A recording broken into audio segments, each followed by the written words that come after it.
uyu munsi ndatangira kugukuza ngo ukurize imbere ya Aroni, uyu munsi ndatangira kugukuza ngo ukurize imbere y'abantu bataguhaga agaciro.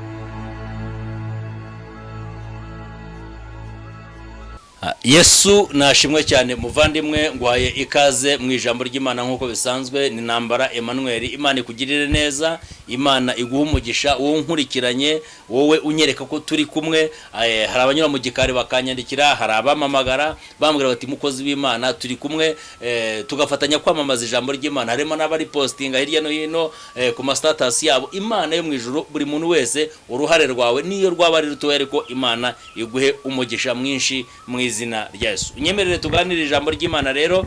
Teme y'uyu munsi iravuga ngo Imana igukurize mu maso y'abatakwemera. Imana ishobora byose, ivuga bikaba, yategeka bigakomera, igukurize. Imana igukuze udakujijwe n'abantu. Imana igukurize mu maso y'abatakwemera.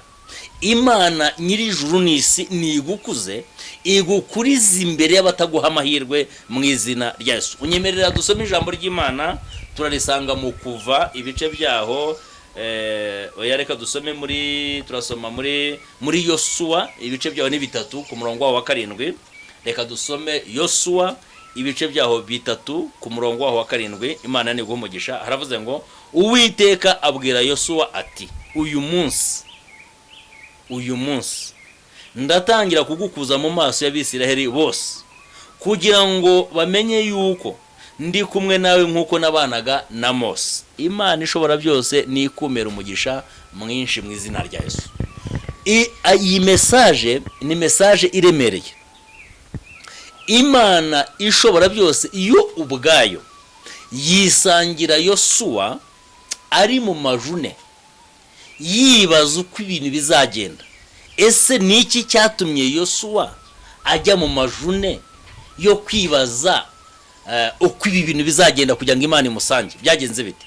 Imana yatoranyije Mose, ihagararana na Mose. Imana imukoresha imirimo ikomeye yo gukura ubwoko bwayo mu gihugu cy'Abanyagiputa ikabajyana i Kanani. Inzira yose Imana ijyana na Mose mu gihugu cy'Abanyagiputa. Imana ikubitisha igihugu ibimenyetso n'ibitangaza bigera kuri 12. Birazamuka, Imana ikorera igitangaza Abisiraheli, bambuka inyanja itukura. Yosuwa abirebesha amaso aratangara. Nibwo guhera yavuka yarabonye Imana ishobora byose ikoresha imbaraga z'umurengera kuri ruriya rwego. Abona amazi atandukana, Imana ihagararanye n'umugabo witwa Mose ari kumwe na Aroni. Yosuwa aratangara, ariko bituma bifata ku mutima wa Yosuwa. Yiringira Imana, yizera Imana, agirira Imana icyizere ku rwego rwo hejuru cyane. Imana bageze mu butayu, babuza amazi yo kunywa, bageze mu butayu bw'Imara, Imana ihagurutse igitare, Abayisiraheli babona amazi. Yosuwa bireba neza. Yosuwa yitegereza imirimo y'Imana. Imana rero kwakomatana nayo no kuyigirira icyizere no kubona ko Imana ishobora byose.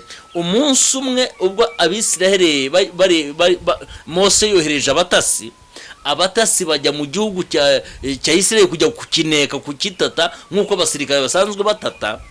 Agezeyo nuko ngo bahasanze ingabo ziteye ubwoba, abasore amajeya, nuko ngo bateruye bameze neza. Nuko ngo mu kugarukana abatasi bagarukanye amakuru, baraza babwira imbaga cyangwa babwira abantu, babwira iteraniro ry'abantu, barabwira ngo igihugu twakigezemo si ibihuha, igihugu kirahari kandi iki gihugu ni cyiza nk'uko Imana yabivuze. Koko ni igihugu cy'amata n'ubuki. Kuba gihari kirahari, kuba gitemba amata n'ubuki nibyo koko.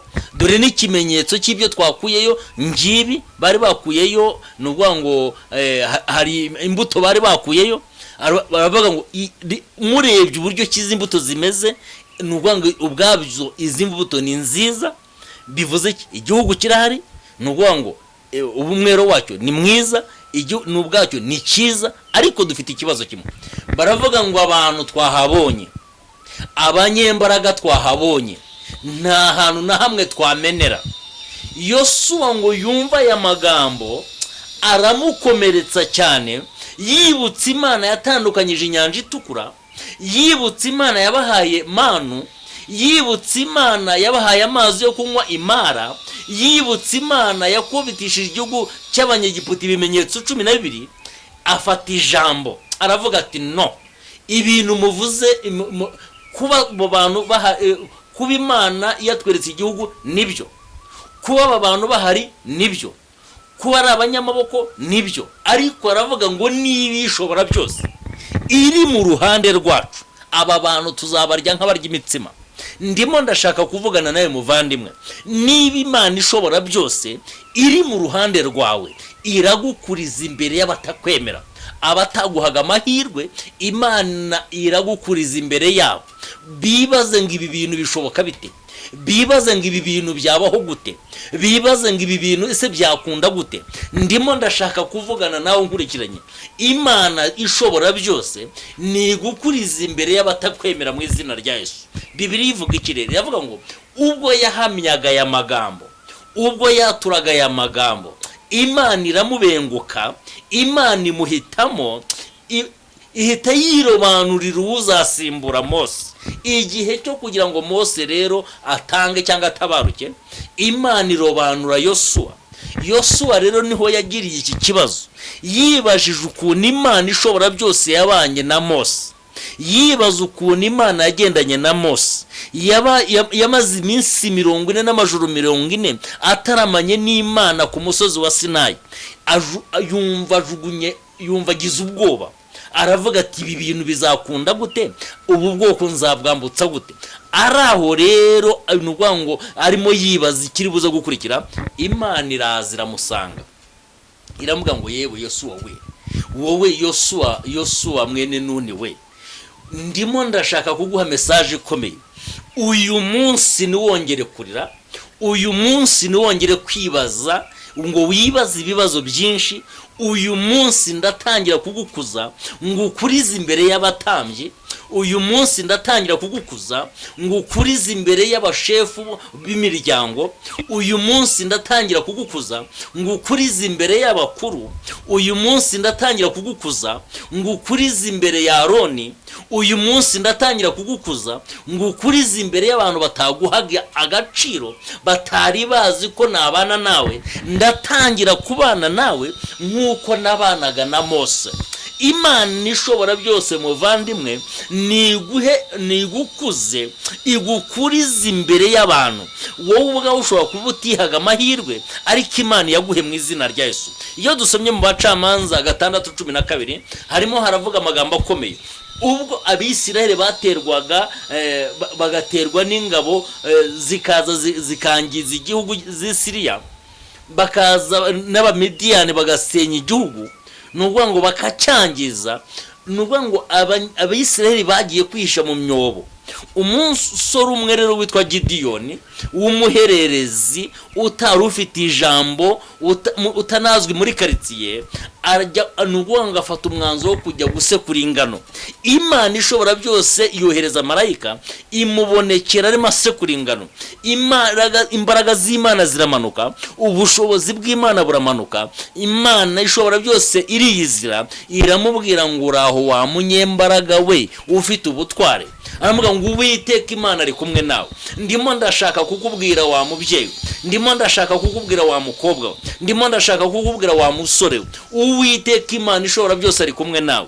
Uko izo mbaraga zawe zingana, Imana ije kugukuriza imbere y'abantu. Uko izo mbaraga zawe zingana, wowe ushobora kwireba ukabona ni wize, wowe ushobora kwireba ukabona uri mutoya, wowe ushobora kwireba ugasanga ibitekerezo byawe bitabasha kuyobora ikigo gikomeye, wowe ushobora kwireba ugasanga uraciriritse. Ariko umva iki ijambo ry'Imana rivuze, iravuga ngo yewe wa munyembaraga we, ufite ubutwari. Uyu munsi ndatangira kugukuza ngo ukurize imbere y'abantu.